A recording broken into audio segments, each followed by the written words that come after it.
হাদিসের বর্ণনায় পাওয়া যায় মুসা আলাইহিস সালাম একদিন বনি ইসরাইলের বিশাল এক সম্মেলনের মধ্যে তিনি ভাষণ দিচ্ছিলেন, ওয়াজ করছিলেন, নসিহত করছিলেন।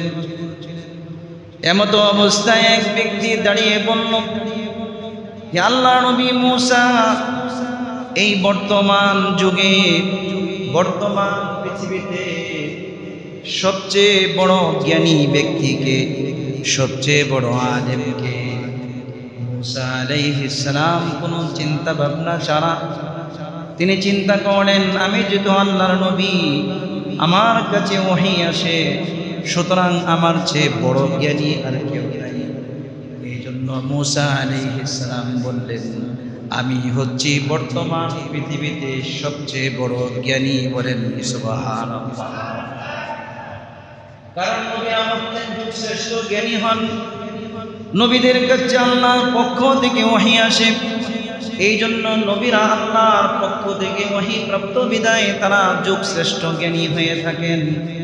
কিন্তু আল্লাহ পাক আল্লাহ পাক এই যে আমি সবচেয়ে বড় জ্ঞানী, এই কথাটা মুসা আলাইহিস সালাম বলেছেন, এটা আল্লাহ পাক পছন্দ করেন নাই। আল্লাহ পাক চেয়েছিলেন যে মুসা আলাইহিস সালাম বলবে পৃথিবীর সবচেয়ে বড় জ্ঞানী কে, এটা আল্লাহ ছাড়া কেউ জানে না। বলেন সুবহানাল্লাহ। কিন্তু মুসা আলাইহিস সালামকে আল্লাহ পাক বললেন, মুসা, তুমি যে নিজেকে সবচেয়ে বড় জ্ঞানী বলেছ, তোমার চেয়েও আরেকজন জ্ঞানী আমার এক বান্দা আছে, যে বান্দা তোমার চেয়েও অন্য জ্ঞানী অনেক বেশি জ্ঞানী, যাকে আমি আল্লাহ রাব্বুল আলামিন বিশেষ জ্ঞান দান করেছি, বিশেষ ইলম দান করেছি। বলেন সুবহানাল্লাহ। মুসা আলাইহিস সালাম যখন এই ঘটনা শুনলেন, আল্লাহর পক্ষ থেকে যখন এই বাণী শুনলেন, সাথে সাথে আল্লাহ রাব্বুল আলামিনকে বললেন, আল্লাহ, আমার চেয়ে যে জ্ঞানী ব্যক্তি আছে তার কাছ থেকে আমি জ্ঞান আহরণ করতে চাই, ইলম শিখতে চাই। আপনি তার ঠিকানা বর্ণনা করে দিন, তার কাছে আমি কিভাবে যাব, তার ঠিকানা আপনি আমাকে বলে দিন। বলেন সুবহানাল্লাহ। আল্লাহ পাক বললেন, মুসা, সফর শুরু করো। এটা অন্য কোনো সফর নয়, দ্বীন শিখার সফর, আল্লাহ পাকের প্রদত্ত ইলম শিখার সফর। মুসা আলাইহিস সালামকে আল্লাহ পাক বললেন, তুমি একটা ব্যাগ নিবা, ব্যাগের মধ্যে তোমার সফরের কাপড় চোপড়, তোমার থাকার যে জিনিসগুলো আছে এইগুলো থাকবে, আর খাবার দাবারের জন্য যা নেওয়ার নিয়ে নাও। এবং তুমি ওই ব্যক্তিকে পাওয়ার জন্য একটি ভাজা মাছ ধরে সেটাকে তেলের মধ্যে ভাজবা, ভাজার পরে এই ভাজা মাছটা সাথে নিয়ে নিবে। এই ভাজা মাছ যেখানে জীবিত হয়ে সমুদ্রের মধ্যে লাফ দিয়া পড়ে যাবে, ওইখানে তুমি আমার সেই বিশেষ বান্দাকে পাবে। বলেন সুবহানাল্লাহ। মুসা আলাইহিস সালাম তার একজন খাদেম ছিল, নূন আলাইহিস সালামের ছিল ইউশা ইবনে নূন আলাইহিস সালামকে সাথে নিয়ে, ভাজা মাছটাকে সাথে নিয়ে মুসা আলাইহিস সালাম সফর শুরু করে দিলেন। এই সফর সম্পর্কে আল্লাহ রাব্বুল আলামিন কোরআনে কারীমের সূরাতুল কাহফের ৬০ নম্বর আয়াত থেকে তাদের ঘটনা বর্ণনা করেছেন। বলেন সুবহানাল্লাহ। আল্লাহ রাব্বুল আলামিন বলেন, ওয়া ইন ক্বালা মূসা লিফাতাহু লা আবরাহু হাত্তা আবলুগা মাজমা'আল বাহরাইন আও আমদিয়া হুকুবা। মূসা আলাইহিস সালাম, আল্লাহ রাব্বুল আলামিন বলেন, নবী স্মরণ করুন ওই সময়ের কথা যখন মূসা আলাইহিস সালাম তার যুবক যে খাদেম ছিল ইউশা ইবনে নূনকে বললেন, হে ইউশা ইবনে নূন, আমরা চলতে থাকবো যতক্ষণ না দুইটা সাগরের সঙ্গম স্থল পর্যন্ত না পৌঁছব, ততক্ষণ আমরা দিন রাত সফর করতেই থাকবো। বলেন সুবহানাল্লাহ। দুজন মিলে সফর শুরু করছেন।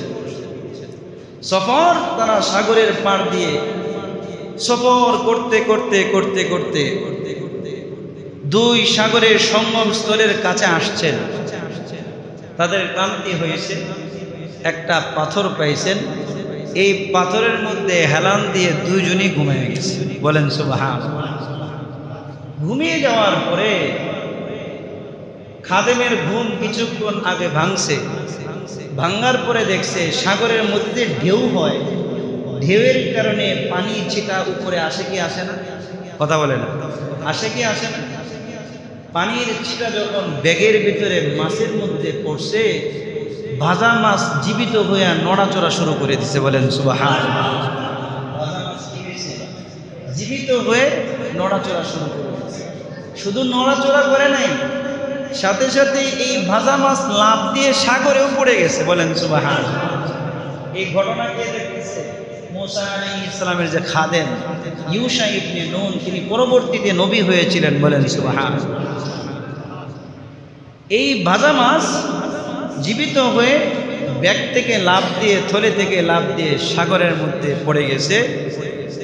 সাগরের মধ্যে পড়ার পরে সুড়ঙ্গ তৈরি হয়েছে।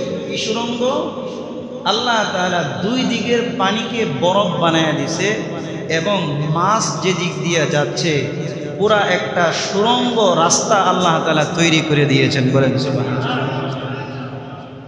পাহাড়ের মধ্যে তো মেশিন দিয়ে সুড়ঙ্গ বানানো যায়, জমিনেও মেশিন দিয়ে সুড়ঙ্গ বানানো যায়, পানির মধ্যে কি সুড়ঙ্গ বানানো যায়? আল্লাহ তাআলা আশ্চর্য ঘটনা দেখাইছেন ইউশা ইবনে নুনকে। এক প্রথম আশ্চর্য হচ্ছে ভাজা মাছ জীবিত হয়ে পানিতে লাফ দিয়ে পড়েছে। দ্বিতীয় নম্বর আশ্চর্য ঘটনা হচ্ছে যে পানিতে লাফ দিয়ে পড়ছে এই পানির আল্লাহ তাআলা বরফ বানিয়ে দিয়েছেন। মাছ যে দিক দিয়ে গেছে বিশাল বড় একটা সুড়ঙ্গ পথ তৈরি করে একটা রাস্তা তৈরি করে দিয়েছেন। বলেন সুবহানাল্লাহ। মুসা আলাইহিস সালামের খাদেম ইউশা ইবনে নুন আলাইহিস সালাম তিনি এইভাবে ঘটনা প্রত্যক্ষ করতে করতে মুসা আলাইহিস সালাম যখন জাগ্রত হইলেন, ঘুম থেকে জাগ্রত হওয়ার পরে বললেন, হে ইউশা ইবনে নুন, চলো সফর শুরু করো। খাদেম মুসা আলাইহিস সালামকে বলতে ভুলে গেলেন, হে আল্লাহর নবী, মাছটা তো জীবিত হয়ে চলে গেছে, এটা তিনি বলতে ভুলে গেলেন। ফালাম্মা বালাগা মাজমা'a বাইনিহিমা নাসিয়া হুদাহুমা ফাত্তাখাযা সাবিলাহু ফিল বাহরি সারবা। আল্লাহ রাব্বুল আলামিন বলেন, উভয় যখন দুই সমুদ্রের সঙ্গম স্থলে পৌঁছার পরে তারা তাদের মাছের কথা ভুলে গেল। মাছটা সমুদ্রের মধ্যে পড়ে একটা সুড়ঙ্গ পথ তৈরি করে সামনের দিকে চলে গেল। মুসা আলাইহিস সালাম এবং তার সঙ্গী ইউশা ইবনে নুন দুইজন সামনের দিকে অগ্রসর হইতে থাকলেন। একদিন নয়, পুরা একদিন এক রাত সফর করার পরে ফালাম্মা জাওয়াজা ক্বালা লিফাতাহু আতিনা গাদানা লাকাদ লাকিনা মিন সাফারিনা হাদা নাসবা। আল্লাহ রাব্বুল আলামিন বলেন, উভয়ে যখন সমুদ্রের সেই সঙ্গম স্থল পেরিয়ে একদিন এক রাত সফর করলেন, সফর করার পরে তাদের ক্লান্তি শুরু হয়ে গেল। তারা ক্লান্তির কারণে এবার মুসা আলাইহিস সালাম তার খাদেমকে বললেন, হে খাদেম, নাস্তা আনো, এই সফরের মধ্যে অনেক কষ্ট হয়েছে, ক্ষুধা লেগেছে, ক্লান্তি এসেছে, নাস্তা নিয়ে আসো। নাস্তা আনার কথা যখন বলা হলো, তিনি নাস্তা যখন সামনে নিয়ে আসলেন, নিয়ে আসার পরে তার খাদেমের ওই মাছের কথা স্মরণ হয়ে গেল। বলেন সুবহানাল্লাহ। এবার ইউশা ইবনে নুন বলছেন, ক্বালা আরাআইতা ইয আওয়াইনা ইলাস সাখরাতি ফাইন্নী নাসিতুল হুত ওয়ামা আনসানিহু ইল্লা শাইতানু আন আযকুরা। মূসা আলাইহিস সালামকে বলছেন, আল্লাহর নবী মূসা, আপনার কি স্মরণ আছে ওই যে পাথরের মধ্যে আমরা হেলান দিয়ে ঘুমিয়েছিলাম, ওইখানে তো একটা আশ্চর্য ঘটনা ঘটে গেছে। কই কি ঘটনা ঘটছে? আপনি যখন ঘুমাচ্ছিলেন আমি দুই চোখ দিয়ে লক্ষ্য করতেছিলাম, সাগরের থেকে এক ফোঁটা পানি যখন ভাজা মাছের উপর পড়ল, ভাজা মাছটি জীবিত হয়ে নড়াচড়া করে লাফ দিয়ে থলে থেকে বের হয়ে সাগরের মধ্যে পড়ে গেল। সাগরের মধ্যে পড়ে যাওয়ার পরে এই ভাজা মাছটি আশ্চর্যভাবে সুড়ঙ্গ পথ তৈরি করে সে আপন ঠিকানায় চলে গিয়েছে। বলেন সুবহানাল্লাহ। এবার আল্লাহ নবী মূসা বলছে, তাহলে তুমি বলো নাই কেন, আগে কেন বললা না? কয় আল্লাহ নবী মূসা, ফাইন্নী নাসিতুল হুত, আমি তো মাছের কথা ভুলে গিয়েছিলাম। ওয়ামা আনসানিহু ইল্লা শাইতানু আন আযকুরা, কয় মূলত আমি ভুলি নাই, শয়তান আমাকে ভুলিয়ে দিয়েছে। সাথে সাথে মূসা আলাইহিস সালাম বললেন, ক্বালা যালিকা মা কুন্না নাবগী। মূসা আলাইহিস সালাম বলছেন, আমরা তো সেই জায়গাটারই অনুসন্ধান করতেছিলাম যে জায়গার মধ্যে মাছ জীবিত হয়ে চলে গেছে, সেই জায়গাটাই তো আমরা খুঁজতেছিলাম। বলেন সুবহানাল্লাহ। ফারতাদ্দা আলা আসারিহিমা কসাসা, সাথে সাথে মূসা আলাইহিস সালাম এবং তার খাদেম মরুভূমির বালুর উপর দিয়ে তারা যে হেঁটেছিলেন, এই হাঁটার যে চিহ্নগুলো, এই চিহ্নগুলো ধরে ধরে আবার পিছনের দিকে ব্যাক করা শুরু করে দিলেন। পিছনের দিকে আসতে আসতে যে জায়গায় মাছটা জীবিত হয়েছিল, দুই সমুদ্রের সঙ্গম স্থলে এসে পৌঁছে গেলেন। বলেন সুবহানাল্লাহ। দুই সমুদ্রের সঙ্গম স্থলে যখন পৌঁছলেন, বুখারীর বর্ণনা এসেছে, এসে দেখলেন একজন ব্যক্তি নাক মুখ পাটা সব কিছু ঢেকে একটা চাদর দিয়ে ঢেকে শুয়ে আছে। কোরআনে কারিমে সালামের কথা আসে নাই, বুখারীর বর্ণনায় সালামের কথা এসেছে। তিনি এসে সালাম দিয়েছেন, আসসালামু আলাইকুম। সাথে সাথে খাদির আলাইহিস সালাম বললেন, ওয়া আলাইকুম আসসালাম। এই মরুভূমিতে এই এলাকায় আমাকে সালাম দেয় কে? এইখানে তো সালামের প্রচলন নাই। সাথে সাথে মূসা আলাইহিস সালাম বললেন, আমি মূসা। খাদির আলাইহিস সালাম বললেন, কোন মূসা? বনি ইসরাইলের নবী মূসা নাকি? সাথে সাথে বললেন, হ্যাঁ আমি বনি ইসরাইলের মূসা। বলেন সুবহানাল্লাহ। আল্লাহ রাব্বুল আলামিন বলেন, ফাওয়াজাদা আবদাম মিন ইবাদিনা, দুই সমুদ্রের সঙ্গম স্থলে তারা এসে পাইল আমার এক এমন বান্দাকে, আতাইনাহু রাহমাতাম মিন ইনদিনা ওয়া আল্লামনাহু মিন লাদুন্না ইলমা, যাকে আমি বিশেষ রহমত দান করেছিলাম এবং বিশেষ জ্ঞানে তাকে জ্ঞানী বানিয়েছিলাম। ওই ব্যক্তিকে ইউশা ইবনে নুন এবং মূসা আলাইহিস সালাম দুইজনেই ওই ব্যক্তিকে পেল। বলেন সুবহানাল্লাহ। এবার মূসা আলাইহিস সালাম খাদির আলাইহিস সালামকে বলছে, আল্লাহর বান্দা খাদির, আমি আপনার কাছ থেকে জ্ঞান শিখতে এসেছি, এমন জ্ঞান যে জ্ঞান আল্লাহ পাক আপনাকে দিয়েছেন। মূসা আলাইহিস সালামের কথা শুনে খাদির বলছে যে, আল্লাহর নবী মূসা, আল্লাহ পাক আপনাকে যে জ্ঞানী করেছেন, ওই জ্ঞানী আপনি বড়, ওই জ্ঞান সম্পর্কে আমার কোনো ধারণা নাই। আবার আল্লাহ পাক আমাকে যে জ্ঞান দিয়েছেন, এই জ্ঞান সম্পর্কে আপনার ধারণা নাই, এই জ্ঞান সম্পর্কে আপনি জানেন না। সুতরাং এই জ্ঞান যখন আপনি শিখতে এসেছেন, শিখার সাথে আপনি যখন এই জ্ঞানের বিষয় দেখবেন, তখন আপনি সবর করতে পারবেন না, তখন আপনি বারবার আমাকে প্রশ্ন করবেন। বলেন সুবহানাল্লাহ। আল্লাহ রাব্বুল আলামিন জ্ঞানীদের কাছ থেকে জ্ঞান শেখার একটা আদব শিক্ষা দিচ্ছেন। মূসা আলাইহিস সালাম জলিল কদর নবী, আল্লাহ পাক যে 4টি কিতাব নাজিল করেছেন, 4টি কিতাবের মধ্যে তাওরাত হচ্ছে একটি কিতাব। এই তাওরাতের নবী মূসা আলাইহিস সালাম খাদির আলাইহিস সালামকে বলছেন, ক্বালা লাহু মূসা হাল আত্তাবিউকা আলা আন তুআল্লিমানি মিম্মা উল্লিমতা রুশদা। আল্লাহ পাক মূসা আলাইহিস সালাম খাদির আলাইহিস সালামকে বলছে, আল্লাহ পাক আপনাকে যে বিশেষ জ্ঞান দিয়েছেন ওই জ্ঞান শেখানোর জন্য, ওই জ্ঞান আমি আপনার কাছ থেকে শেখার জন্য আমি কি আপনার অনুসরণ করতে পারি? আমি কি আপনার অনুকরণ করে অনুসরণ করে সেই জ্ঞান কি আপনি আপনার কাছ থেকে শিখতে পারবো কিনা? এই বিষয়ে আপনি আমাকে অনুমতি প্রদান করুন। বলেন সুবহানাল্লাহ। এই বিষয়ে আপনি আমাকে অনুমতি দেন, আমি আপনার কাছ থেকে জ্ঞান শিখতে চাই।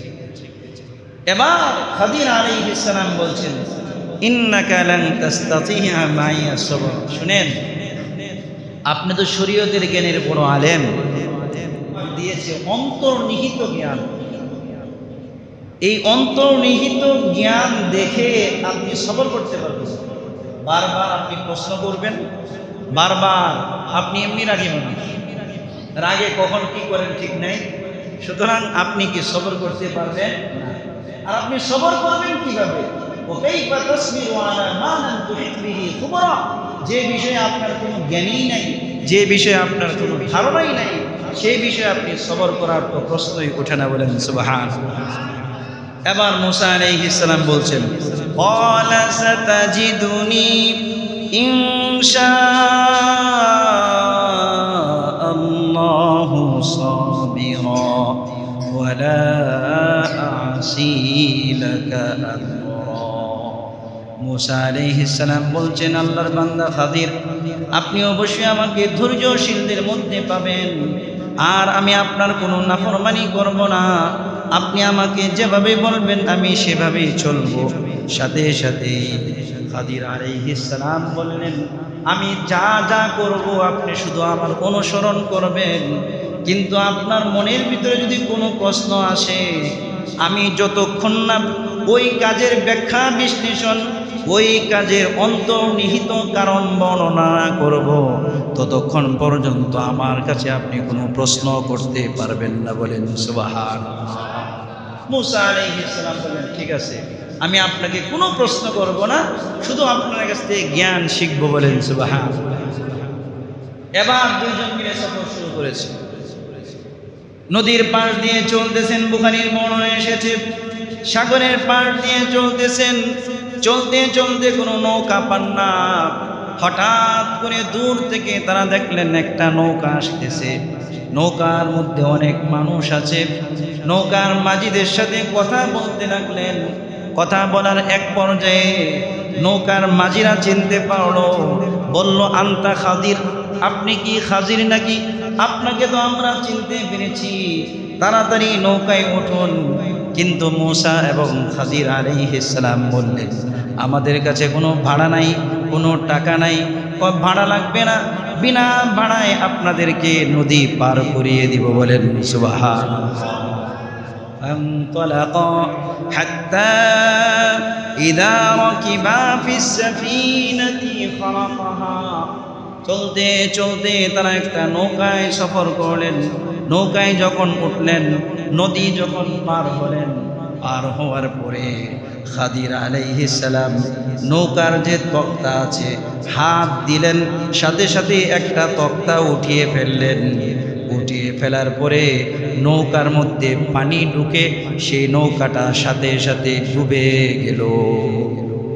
নৌকাটা যখন ডুবে গেল, নৌকার যখন তক্তা উঠাইলেন, সাথে সাথে মূসা আলাইহিস সালাম দেখলেন, কি ব্যাপার, বিনা ভাড়ায় আমাদেরকে তারা নৌকায় উঠাইছে, তারা কোনো পারিশ্রমিক নেই নাই, সুন্দর নতুন একটা নৌকা, এই নৌকার তক্তা উঠিয়ে ফেলেছে। লাকাদ জিতা শাইআন নুকরা। মূসা আলাইহিস সালাম বললেন, কি ব্যাপার, তারা আপনাকে আমাকে বিনা পারিশ্রমিকে, বিনা পয়সায়, বিনা ভাড়ায় আপনাকে আমাকে নদী পার করিয়ে দিল, উপকার করলো, আর উপকারের কি আপনি ঘাড়ে লাত্তি দিলেন? উপকার করছে, উপকার করার পরে আপনি নৌকাটাকে ডুবিয়ে দিলেন, নৌকাটাকে আপনি ছিদ্র করে দিলেন, নৌকাটাকে আপনি খুদ করে দিলেন। যার কারণে নৌকার যাত্রীরা ডুবে যাওয়ার সম্ভাবনা রয়েছে, আপনি কিন্তু কাজটা ঠিক করেন নাই। বলেন সুবহানাল্লাহ। মুসা আলাইহিস সালাম দেখেন এটা অন্যায়, কি বলেন? স্বাভাবিকভাবে আমাদের কাছে কি মনে হয়? নৌকা দিয়ে পার হচ্ছি, ভাড়াটা পর্যন্ত নিছে না, নতুন একটা নৌকা, এই নৌকার তক্তা উঠায় ফেলছে। স্বাভাবিক দৃষ্টিতে মনে হয় এটা কি অন্যায় কাজ করেছে। শুধু নৌকার তক্তা উঠাইছে এরকম না, সাথে সাথে নৌকার মধ্যে পানি ঢুকে নৌকাটা যখন তীরে গেছে, যাওয়ার পরে নৌকাটা ডুবে পানির নিচে নিমজ্জিত হয়ে গেছে। আরেক বর্ণনায় এসেছে নৌকা যখন মাঝ পথে ছিল তখন তক্তা খুলে ফেলেছে, ছিদ্র করেছে, ছিদ্রের জায়গায় খাদির আলাইহিস সালাম একটা কাঁচ লাগিয়ে দিয়েছেন। এমন স্বচ্ছ কাঁচ, মানুষ দেখে বোঝার উপায় নাই যে নৌকাটা যে ছিদ্র করেছে, এই নৌকার ছিদ্রের মাঝে আর পানির মাঝে কাঁচ আছে, এটা দেখার কোনো বোঝার উপায় নাই। এমন স্বচ্ছ কাঁচ লাগিয়ে নৌকার আরোহীদেরকে আপনার পানি থেকে ডুবা থেকে বাঁচিয়েছেন। বলেন সুবহানাল্লাহ। কিন্তু কাজটা কি হয়েছে? বাহ্যিক দৃষ্টিতে মনে হয়েছে কাজটা ঠিক করেন নাই। যখন তিনি বললেন কাজটা আপনি ঠিক করেন নাই, সাথে সাথে খাদির আলাইহিস সালাম বললেন, ক্বালা ইন্নাকা লান তাস্তাতিয়া মাইয়া সবরা। মুসা, আমি আগেই তো বলেছিলাম আপনি আমার সাথে সবর করতে পারবেন না, ধৈর্য ধারণ করতে পারবেন না। সাথে সাথেই মুসা আলাইহিস সালাম বললেন, লা তুআখিযনি বিমা নাসিতু, আমার ভুল হয়ে গেছে, ভুলকে পাকড়াও করবেন না। ওয়ালা তুরহিকনি মিন আমরি উসরা, এবং ভুলের কারণে আমার উপর কোনো কঠিন সিদ্ধান্ত নেবেন না। বলেন সুবহানাল্লাহ। প্রথমবার ভুল হয়েছে, সুতরাং আপনি আমাকে মাফ করে দেন, আমি আর আপনাকে প্রশ্ন করব না। এটা বলে নৌকা থেকে নেমে দুইজন আবার হাঁটতে লাগলেন। হাঁটতে হাঁটতে হাত্তা ইদা লাকিয়া গুলামান ফাকাতালা, দেখলেন মাটির মধ্যে একটা সুন্দর বালক অন্যান্য বালকদের সাথে খেলতেছে। হাদিসের মধ্যে এসেছে সেই বালকটির চেহারা ছিল অত্যন্ত সুন্দর, নাদুস নদুস চেহারা বিশিষ্ট একটা বাচ্চা, যে বাচ্চাকে দেখলেই মায়া লাগে, এমন বাচ্চাকে কাছে ডেকে নিয়ে আনলেন। কাছে ডেকে আনার পরে সাথে সাথে তাকে হত্যা করে ফেললেন। এই দৃশ্য যখন মুসা আলাইহিস সালাম দেখলেন, সাথে সাথেই বললেন, আপনি নিষ্পাপ নির্বেগুনা মাসুম একটা বাচ্চাকে কতলের বিনিময়ে, হত্যার বিনিময়ে ছাড়া আপনি তাকে হত্যা করে ফেললেন, কোনো অন্যায় ছাড়া তাকে হত্যা করলেন। অবশ্যই অবশ্যই আপনি একটা অন্যায় কাজ করেছেন। বলেন সুবহানাল্লাহ। একটা বাচ্চা দেখতে খুব নাদুস নদুস, এই বাচ্চাকে ডেকে নিয়ে আসছে, কিভাবে তাকে হত্যা করছে? মুফাসসিরিনে কেরাম তিনটা ব্যাখ্যা বলেছেন। এক, চাকু দিয়ে গলার মধ্যে পুরা জবাই করে তাকে মেরে ফেলেছে। দ্বিতীয় নম্বর হচ্ছে চাকু দিয়ে আপনার মাথাটাকে দেহ থেকে আলাদা করে ফেলেছে। তিন নম্বর বর্ণনা এসেছে ইয়াদরিবুহু বিল জিদার, তার মাথাটার মধ্যে ধরে দেয়ালের মধ্যে এমন জোরে আঘাত করেছে, মাথা তেতলে গিয়ে সে মারা গিয়েছে। তিন ভাবের যে কোনো একভাবে যখন হত্যা করেছে, মুসা আলাইহিস সালাম তিনি রাগান্বিত হয়ে গেছেন। আপনি কি কাজটা করলেন? একটা নাবালেগ মাসুম বাচ্চা যে এখনো বালেগ হয় নাই, এই বাচ্চাকে কোনো অন্যায় ছাড়া সে কাউকে হত্যা করে নাই, হত্যার বিনিময়ে ছাড়া আপনি তাকে হত্যা করলেন, আপনি অবশ্যই অবশ্যই একটা খারাপ কাজ করেছেন। যত ধৈর্য আর ধরতে পারে নাই। সাথে সাথেই আবার খাদির আলাইহিস সালাম বললেন, ওয়ালা ইন্নাকা আলাম আকুল লাকা ইন্নাকা লান তাস্তাতিয়া মাইয়া সাবরা। এই মুসা, আপনাকে আমি বলছিলাম না যে আপনি ধৈর্য ধারণ করতে পারবেন না? এবার মুসা আলাইহিস সালাম বলছেন, ওয়ালা ইন সাআলতুকা আন শাইইন বাদাহা ফালা তুসাহিবনি, এরপরে যদি আমি আর কোনো প্রশ্ন করি তাহলে আপনি আমাকে আর সঙ্গে রাখেন না, আমার ব্যাপারে আপনি কঠোর সিদ্ধান্ত নেবেন, কারণ আমার ব্যাপারটা সর্বোচ্চ পর্যায়ে পৌঁছে গিয়েছে। বলেন সুবহানাল্লাহ। সাধারণত দুটি কিন্তু অন্যায় কাজ, সাধারণত কি হয়? দুটি অন্যায় কাজ। নৌকার তক্তা উঠিয়ে ফেলা, নৌকাকে ছিদ্র করা, একটা বালককে হত্যা করা। তিন নম্বর কাজ কি? তিন নম্বর কাজ করে ফানতালাকা, তৃতীয়বার তারা দুজনে আবার চলতে লাগলেন। হাত্তা ইযা আতায়া আহলা ক্বরিয়াতিন ইসতাতআমা আহলাহা ফাআবাউ আন ইউদাইফুহুমা ফাওয়াজাদা ফিহা জিদারান ইউরিদু আন ইয়ানকাদ্দা ফাআকামা। আল্লাহ রাব্বুল আলামিন বললেন তারা দুজনে আবার চলতে লাগলো। চলতে চলতে একটি গ্রামে উপনীত হলো, একটা মহল্লার মধ্যে আসলো। আসার পরে তারা দুজনেই অত্যন্ত ক্ষুধার্ত ছিল। মহল্লাবাসীর কাছে বলল, আমাদেরকে কিছু খাবার দাও, আমরা ক্ষুধা লেগেছে। গ্রামবাসী সবাই বলল, না, তোমাদেরকে কোনো খাবার দিব না, আমরা তোমাদের কোনো মেহমানদারি করব না। এটা বলার পরেও তারা সামনের দিকে অগ্রসর হলেন। গিয়ে দেখলেন ফাওয়াজাদা ফিহা জিদারান, একটি দেয়াল পাইলেন। আইয়ান কাদ্দা, যে দেয়ালটা পড়ে পড়ে অবস্থা একদম কাত হয়ে গেছে। ফাকামা, সেটা খিজির আলাইহিস সালাম সেই দেয়ালটাকে সুন্দরভাবে সোজা করে দিলেন। বলেন সুবহানাল্লাহ। গ্রামবাসীর কাছে খাবার চেয়েছে, খাবার তো দেই নাই, বরঞ্চ আর অপমান করছে। সামনে গিয়ে দেখেন একটা দেয়াল, যে দেয়ালটা পড়ে পড়ে অবস্থায়, এই দেয়ালটাকে খিজির আলাইহিস সালাম নিজ হাতে সোজা করে দিয়েছেন। তো মুসা আলাইহিস সালাম বললেন, ক্বালা লাউ শি'তা লাত্তাখাযতা আলাইহি আজরা, আপনি যদি পারতেন, এরা তো মেহমানদারি করেই নাই, আপনি চাইলে কিন্তু কিছু টাকা নিতে পারতেন, কারণ আপনি এখানে মজুরি করছেন, এখানে শ্রম দিয়েছেন, কিছু টাকা পাইলে তো আমরা খাইতে পারতাম, পেটের মধ্যে প্রচুর ক্ষুধা।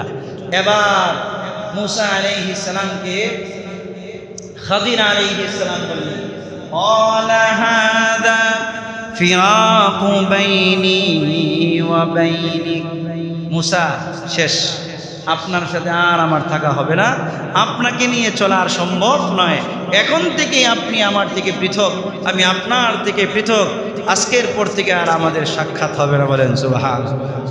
তবে যে তিনটা ঘটনা ঘটছে, সাউনাফিউকা বিতাবিনি মা লাম তাসতি আলাইহি সাবরা, আপনি যে বিষয়ের উপর সবর করতে পারেন নাই, এই ঘটনাগুলোর মূল রহস্য কি, এই মূল রহস্য আমি আপনাকে জানাই দিব। বলেন সুবহানাল্লাহ।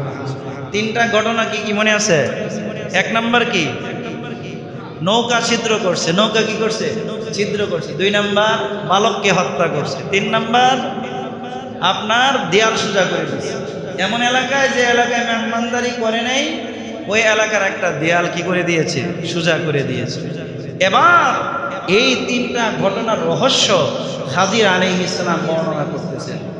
প্রথম ঘটনার যে রহস্য, সেটা হচ্ছে আল্লাহ রাব্বুল আলামিন বলেন, আম্মাস সাফিনাতু ফাকানাত লিমাসাকিনা ইয়ামালুনা ফিল বাহরি ফাআরাদতু আন আইবাহা ওয়া কানা ওয়ারাআহুম মালিক ইয়াখুযু কুল্লা সাফিনাতিন গাসবা। বলেন আল্লাহু আকবার। মুসা আলাইহিস সালামকে খাদির আলাইহিস সালাম বলছেন, ওই যে আমি নৌকা ছিদ্র করেছি, তাফসীরের কিতাবের মধ্যে এসেছে এই নৌকাটি ছিল মিসকিন মানুষদের।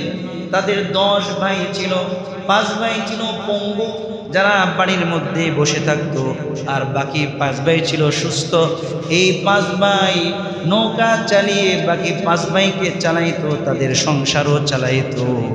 এই মিসকিন ছিল, গরিব ছিল, এদের একমাত্র সম্বল ছিল একটা নৌকা।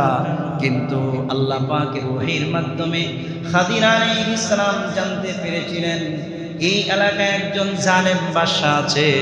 এই জালেম বাদশা যত নতুন নৌকা পাচ্ছে, সমস্ত নৌকাগুলোকে জোরপূর্বক নিয়ে যাচ্ছে। এই জন্য খাদির আলাইহিস সালাম আল্লাহ পাকের হুকুমে এই নৌকার মধ্যে ত্রুটি করে এই নৌকাটাকে পানির নিচে ডুবিয়ে দিয়ে জালেম বাদশার হাত থেকে এই নৌকাকে বাঁচিয়েছেন। বলেন সুবহানাল্লাহ। জালেম বাদশার হাত থেকে নৌকার মধ্যে ত্রুটি ছিদ্র করে সেটাকে বাঁচিয়ে দিয়েছেন। বলেন সুবহানাল্লাহ। সাময়িক ক্ষতি হলেও চিরস্থায়ী ক্ষতি থেকে সে বেঁচে গেছে। সাময়িক ক্ষতি হলেও কি চিরস্থায়ী ক্ষতি থেকে কি সে বেঁচে গিয়েছে। খাদির আলাইহিস সালাম নিজে করছেন না আল্লাহ পাকের নির্দেশে? জুড়ে বলেন, আল্লাহ পাকের নির্দেশে করেছে। দ্বিতীয় নম্বর ঘটনা কি? ওয়া আম্মাল গুলামু ফাকানা আবাওয়াহু মুমিনাইনি ফাখাশিনা আন ইউরহিকাহুমা তুগয়ানান ওয়া কুফরা। দ্বিতীয় নম্বর ঘটনা হচ্ছে যে নাদুস বালককে আমি হত্যা করেছি, এই বালক ভবিষ্যতে সে কাফের হবে, ভবিষ্যতে আল্লাহর নাফরমান হবে। তার মা বাবা উভয়ে হচ্ছে মুসলমান, উভয়ে হচ্ছে পাক্কা মুমিন। একমাত্র সন্তানের নাফরমানির কারণে, একমাত্র সন্তানের দয়া মায়ার কারণে ভবিষ্যতে এই মুমিন বান্দা বান্দি, এই বাচ্চার মা বাবাকেও এই সন্তান কাফের বানিয়ে ছাড়বে। এই কথাটা আল্লাহ পাক আমাকে বলিয়ে দিয়ে, আল্লাহ পাক আমাকে জানিয়ে দিয়েছেন। আর আল্লাহ পাকের নির্দেশে এই বাচ্চাকে আমি হত্যা করে তাদের মা বাবাকে দুনিয়াতে মুমিন হিসাবে জীবিত থাকার সুযোগ করে দিয়েছি। বলেন সুবহানাল্লাহ। শুধু এতটুকুই নয়, আল্লাহ পাক বলেন ফাআরাদনা আন ইউবদিলাহুমা রাব্বুহুমা খায়রাম মিনহু যাকাতান ওয়া আকরাবা রহমা।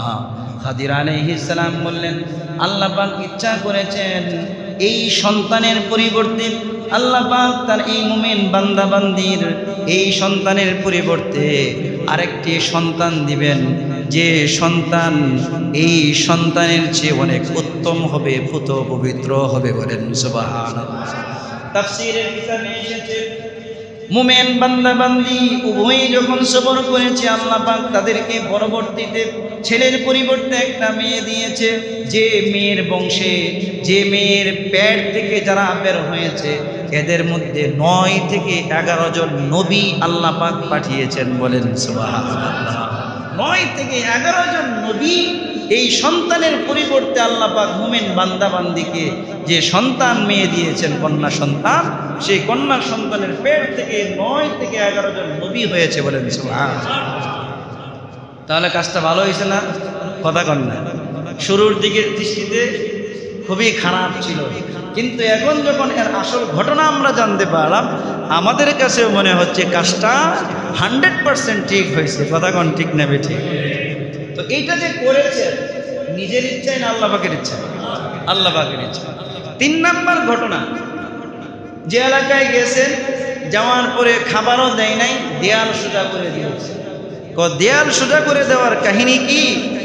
এই দেয়ালের নিচে নেককার একজন পিতামাতা, 2 জন বা 1 জন সন্তান আছে, যারা এতিম অবস্থায় ছোট্টবেলায় মা বাবা মারা গেছে, কিন্তু মা বাবা কি ছিল? নেককার ছিল। মা বাবা তার সন্তানের ভবিষ্যতের কথা চিন্তা করে দেয়ালের নিচে স্বর্ণ রূপা তার সম্পদ রেখে গিয়েছে। বলেন সুবহানাল্লাহ। এই দেয়াল যে ভাঙতেছে, যদি ভেঙে পড়ে যায়, এলাকার ডাকাত দুষ্ট লোকেরা সেই স্বর্ণ রূপা যা আছে এতিম বাচ্চাদের, এইগুলো সব হজম করে ফেলবে, খেয়ে ফেলবে।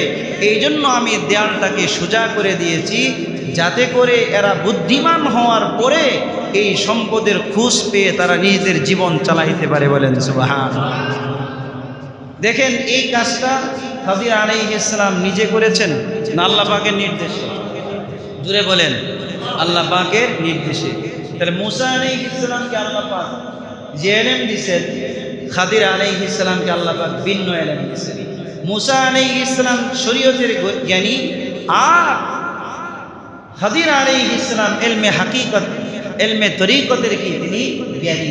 এই ঘটনাকে সামনে রেখে আমাদের বর্তমান সমাজের কিছু ভণ্ড পীর আছে। কি আছে?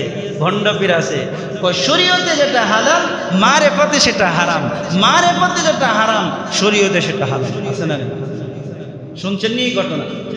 হয় শরীয়তে গাঁজা খাওয়া হারাম, মারেফতে হালাল। মারেফতে কি হালাল?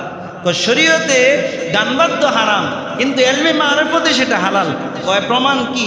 কয় প্রমাণ হচ্ছে মুসা এবং খাজিরের ঘটনা। বলেন নাউজুবিল্লাহ। মুসা এবং খাজিরের ঘটনা যা কিছু ঘটেছে আল্লাহ পাকের ওহীর মাধ্যমে হয়েছে। কথা কোন ঠিক না? আল্লাহ পাকের ওহী এদের কাছে আসে না? ওহীর দরজা বন্ধ হয়ে গেছে। আল্লাহ নবী দুনিয়া থেকে গেছেন, ওহীর দরজা বন্ধ। আল্লাহ নবী দুনিয়া থেকে গেছেন, ওহীর দরজা কি হয়ে গেছে? বন্ধ হয়ে গেছে। যে ব্যক্তি বলে আমার কাছে ওহী আসে, ওই ব্যক্তি হচ্ছে বিশ্বের সবচেয়ে বড় ভণ্ড, মিথ্যা নবুয়ত, মিথ্যা নবী। ওই ব্যক্তিকে কতল করা, মেরে ফেলা, এটা হচ্ছে ওয়াজিব এবং ফরজ। বলেন সুবহানাল্লাহ। তাহলে মুসা এবং খাদির আলাইহিস সালামের ঘটনা থেকে আমরা জানতে পারলাম বিশ্বের মধ্যে সবচেয়ে বড় জ্ঞানী কে, সেটা আল্লাহ ছাড়া আর কেউ জানেন? কথা বলেন, সেটা আল্লাহ ছাড়া আর কেউ জানেন? মুসা আলাইহিস সালাম এত কষ্ট করে সফর করেছেন কিসের কারণে? ইলম শেখার জন্য। কিসের কারণে ভাই? ইলম শেখার জন্য। এজন্য তো আল্লাহ নবী বলেন, যে ব্যক্তি ইলমের উদ্দেশ্যে ঘর থেকে বের হয়, আল্লাহ পাক ওই তালেবে ইলমের জন্য জান্নাতের রাস্তা সহজ করে দেন। বলেন সুবহানাল্লাহ। তালেবে ইলম নাবালেগও হইতে পারে, বালেগও হইতে পারে, আপনার আমার মতো দাড়িওয়ালাও হইতে পারে, সাদা দাড়ি চুলওয়ালা বৃদ্ধ বয়সও হইতে পারে। কথা কোন ঠিক না বেঠিক? হ্যাঁ, ইলম শেখার কোনো বয়স আছে? শেখার কোনো বয়স আছে? প্রাতিষ্ঠানিকভাবে শিখার কি আছে? একটা উপযুক্ত বয়স আছে। বাকি ইলম শিখার কি নেই, কোনো বয়স নাই। যখন ইচ্ছা, যে সময় মন চায়, ব্যক্তি কি করতে পারে? ইলম শিখতে পারে। তো মুসা আলাইহিস সালামের এই ঘটনা আল্লাহ তাআলা সূরা কাহফে বাদশাহ যুলকারনাইনের ঘটনা আগে নিয়ে এসেছেন। বাদশাহ যুলকারনাইনের ঘটনা আল্লাহ তাআলা একদম পুরা সূরা কাহফের 83 নম্বর আয়াত থেকে একদম 98 নম্বর পর্যন্ত আয়াতে বাদশাহ যুলকারনাইনের ঘটনা উল্লেখ করেছেন। বলেন সুবহানাল্লাহ। যুলকারনাইন মানে হচ্ছে দুই অংশের, দুই অংশওয়ালা।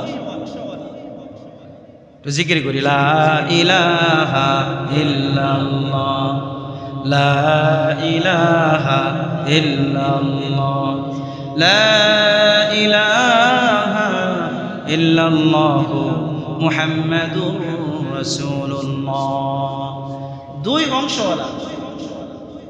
অর্থাৎ যুলকারনাইনকে বাদশাহ যুলকারনাইন বলা হয় এই কারণে, পৃথিবীতে আল্লাহ পাক চারজন বাদশাহ ছিল যারা গোটা পৃথিবীর রাজা ছিলেন। দুইজন ছিলেন কাফের, দুইজন ছিলেন মুসলমান, একজন ছিলেন নবী, তিনি হচ্ছেন বাদশাহ সুলাইমান আলাইহিস সালাম। বলেন সুবহানাল্লাহ। আরেকজন হচ্ছেন বাদশাহ যুলকারনাইন, তারা ছিলেন দুইজন নেককার মুমিন। আর দুইজন ছিল আপনার সারা পৃথিবীর বাদশাহ, এরা ছিল কাফের। একজন হচ্ছে নমরুদ, আরেকজন হচ্ছে বখতে নসর। আরেকজন কি ছিল? বখতে নসর। এই বাদশাহ যুলকারনাইনকে যুলকারনাইন বলা হয়, অনেক বর্ণনা এসেছে। এর মধ্যে একটি বর্ণনা হচ্ছে তিনি পাগড়ি বাঁধতেন, এই পাগড়ির দুইটা কোনা কি করতেন? দুই দিক দিয়ে ঝুলায় রাখতেন। পাগড়ির এই যে আমরা শিমলা আছে না, এই শিমলা কি করতেন? দুই দিক থেকে ঝুলায় রাখতেন। এই জন্য তাকে যুলকারনাইন, দুই কান বিশিষ্ট লোক বলা হয়। আবার আরেক বর্ণনা এসেছে, একবার তিনি তার কওমকে দ্বীনের দাওয়াত দিয়েছেন। কওমের লোকেরা তার ডান দিকে, মাথার ডান দিকে, কপালের ডান দিকে আঘাত করেছে, সে মারা গেছে। আল্লাহ পাক তাকে আবার পুনরায় জীবিত করেছেন। সুবহানাল্লাহ। আবার যখন তিনি দাওয়াত দিতে গিয়েছেন, বাম দিকে আঘাত করেছে, আবার তিনি মারা গিয়েছেন। তৃতীয়বার আল্লাহ পাক তাকে আবার জীবিত করেছেন। বলেন সুবহানাল্লাহ। যেহেতু দুইবার জীবন পেয়েছেন, এই জন্য তাকে যুলকারনাইন বলা হয়। বলেন সুবহানাল্লাহ। এই বাদশাহ যুলকারনাইনকে আল্লাহ পাক সমস্ত উপকরণ দিয়েছিলেন যুদ্ধের জন্য, রাষ্ট্র পরিচালনার জন্য যত উপকরণ প্রয়োজন, সমস্ত উপকরণ আল্লাহ তাআলা বাদশাহ যুলকারনাইনকে দিয়েছিলেন। বলেন সুবহানাল্লাহ। এমন কোনো উপকরণ নাই যে উপকরণ দেয় নাই। বাদশাহ যুলকারনাইন নিজ রাজ্যে আল্লাহর হুকুমত, আল্লাহর খেলাফত, আল্লাহর হুকুম প্রতিষ্ঠিত করার পরে, দিন প্রতিষ্ঠিত করার পরে তিনি ইচ্ছা করলেন আমি সফর করব। কোথায় সফর করবেন?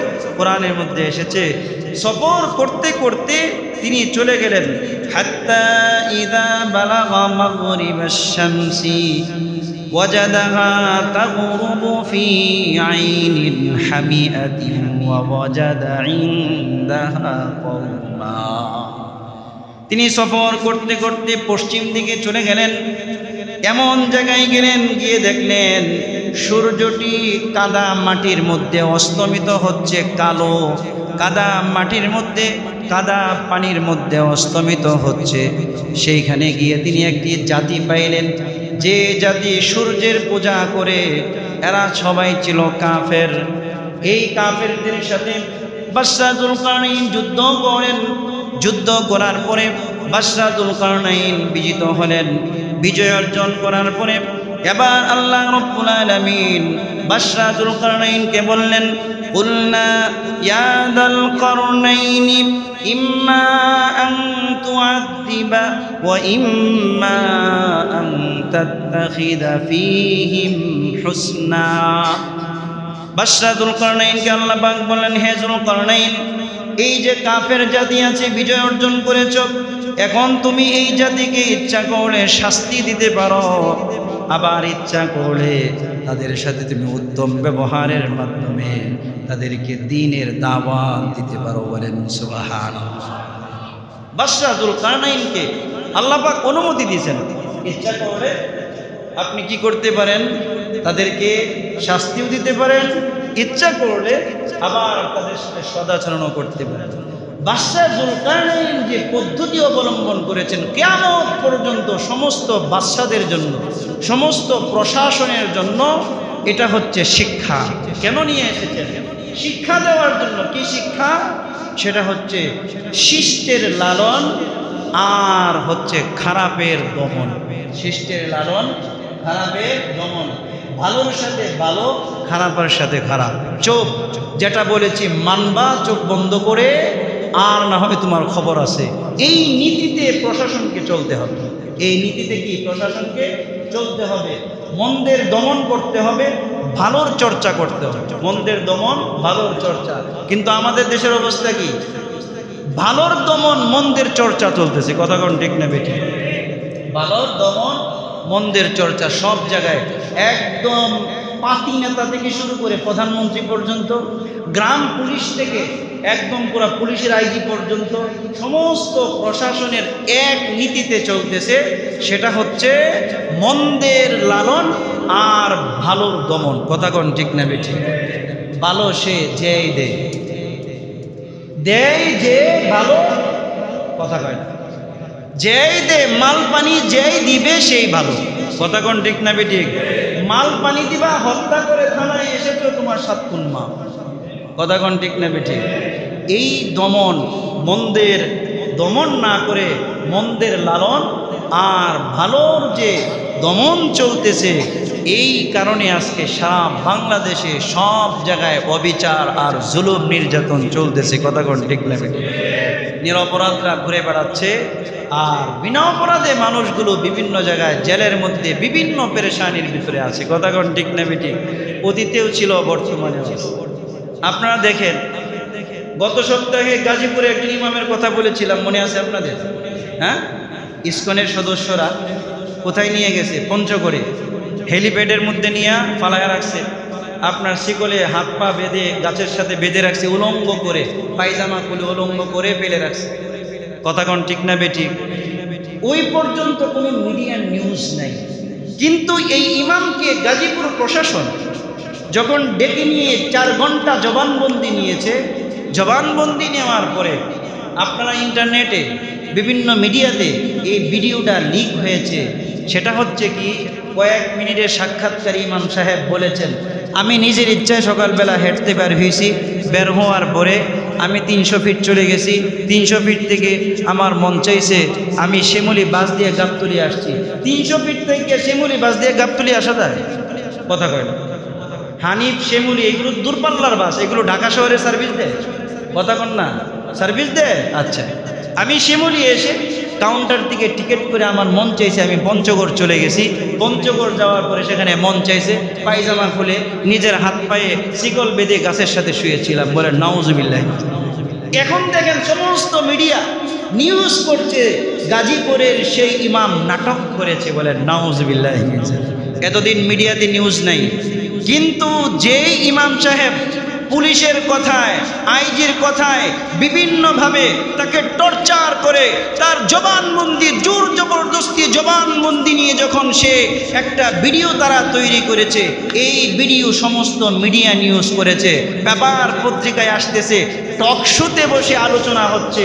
কিন্তু ইমাম যখন নির্যাতিত ছিলেন কোনো বাংলাদেশের ফ্রন্ট মিডিয়ায় এটা আসে নাই, কোনো টকশোতেও কোনো কথাবার্তা বলে নাই। কথা কোন ঠিক না বেটি?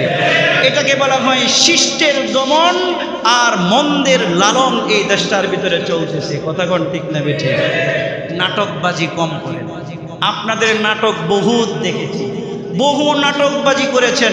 প্রশাসন বহু নাটক আমাদেরকে বিগত 16-17 বছর দেখিয়েছে। আমরা কোনো নাটক দেখতে চাই না। নাটকবাজি যদি করতে চায় দেশ ছেড়ে অন্য জায়গায় চলে যান। কথা কোন ঠিক না? আমাদের দেশে কোনো নাটকবাজি চলবে না। আমাদের ট্যাক্সের টাকায় বেতন নিয়ে আমাদেরকে আপনারা বিভিন্নভাবে অপরাধী বানাবেন, আর 2% ইসকনের ভয়ে, 2% ইসকনের টাকা খেয়ে আপনারা সত্যকে মিথ্যায় পরিণত করবেন। এই জিনিসগুলো কখনোই বাংলার জনগণ মেনে নেবে না। কথা কোন ঠিক না? আমরা কখনোই এটা মেনে নিব না। এই শিষ্টের দমন আর মন্দের লালন বাংলাদেশে চলবে না। বাংলাদেশে চলবে বাদশাহ জুলকারনাইন যেভাবে তিনি শিষ্টের লালন মন্দের দমন করেছিলেন, সেই নীতিতে এই দেশ চলবে। কথা কোন ঠিক না বেটি? নীতি কি ছিল? নীতি ছিল, দেখেন তিনি কি বলছেন, যে আম্মা মান যালামা, যারা আমি তাদেরকে দাওয়াত দিয়েছি দিনের, আপনার হুকুমতের দাওয়াত দিয়েছি, এখন তারা যদি আপনার হুকুম না মেনে উল্টা পাল্টা করে, তো উল্টা পাল্টা করবে তো ক্রসফায়ার। যারা জুলুম করবে এই জালেমের বিরুদ্ধে আমি কঠিনভাবে অ্যাকশন নিব, কিন্তু যারা আপনার কথা মানবে, নেক কাজ করবে, তাদের সাথে সদাচরণ করব, তাদের জন্য দুনিয়াতেও পুরস্কার, আখিরাতেও পুরস্কার রয়েছে। বলেন সুবহানাল্লাহ। তিনি মন্দের দমন এবং কি করেছেন? শিষ্টের লালন করেছেন। তিনি সফর করতে করতে চলে এসেছেন পূর্ব দিকে। কোথায়? যেখানে সূর্য উদিত হয়। এসে পাইছেন এমন এক জাতিকে, যে জাতি সূর্যের আলো থেকে নিজেদেরকে আড়াল করার মতো কোনো পোশাক এদের নাই, এদের কোনো ছাউনি নাই, ঘর বাড়ি নাই, সূর্যের আলোতেই এরা সারাদিন থাকে, এদের কোনো পোশাক নাই, এরা উলঙ্গ জাতি। বলেন নাউজুবিল্লাহ। এই জাতিকে বাদশাহ জুলকারনাইন কাপড় পরানো শিখাইছে। কি পরানো শিখাইছে? কাপড় পরানো। ওই জাতি কারা? ওই ইতিহাসিকরা বলে ওরা হচ্ছে ইউরোপিয়ান। কারা? জুড়ে বলেন না, কারা? ইউরোপিয়ান। এই যে বর্তমানে খ্রিস্টান বিধর্মীগুলো আছে, এদেরকে কাপড় পরানো আমরা শিখাইছি। হ্যাঁ, আমাদেরকে কাপড়ের স্টাইল শিখাইতে আসে। কথা কোন ঠিক না বেঠিক? আর আমরা নাদান মুসলমান, এমন মুসলমান, ওদের যে কাপড় আছে ওই কাপড় আমরা পরতে খুব স্বাচ্ছন্দ্য বোধ করি আর নিজেকে মনে করি স্মার্ট। কথা কোন ঠিক না বেঠিক? একটা প্যান্টের মধ্যে 10 জায়গায় সিরা। কথা কোন আছে না নাই? এটা বলে ফ্যাশন। এটা কি? কথা কন, এটা কি? ফ্যাশন। মেয়েরাও কি পরে? প্যান্ট পরে। মেয়েরা কি পরে? প্যান্ট পরে, টাইট ফিট জামা পরে, প্যান্টের সাথে আবার গেঞ্জিও পরে। কথা কন ঠিক না বেটি? এটা বলে ফ্যাশন। এইগুলো ফ্যাশন নয়, এইগুলো হচ্ছে নোংরামি, এইগুলো হচ্ছে নষ্টামি, এইগুলো হচ্ছে ভ্রষ্টতা, এইগুলো হচ্ছে সবচেয়ে বড় বিপদগামিতা। কথা কন ঠিক না বেটি? ইউরোপিয়ানরা আমাদেরকে কাপড় পরানো শিখাবে। ওরাই তো ল্যাংটা জাতি ছিল, উলঙ্গ ছিল।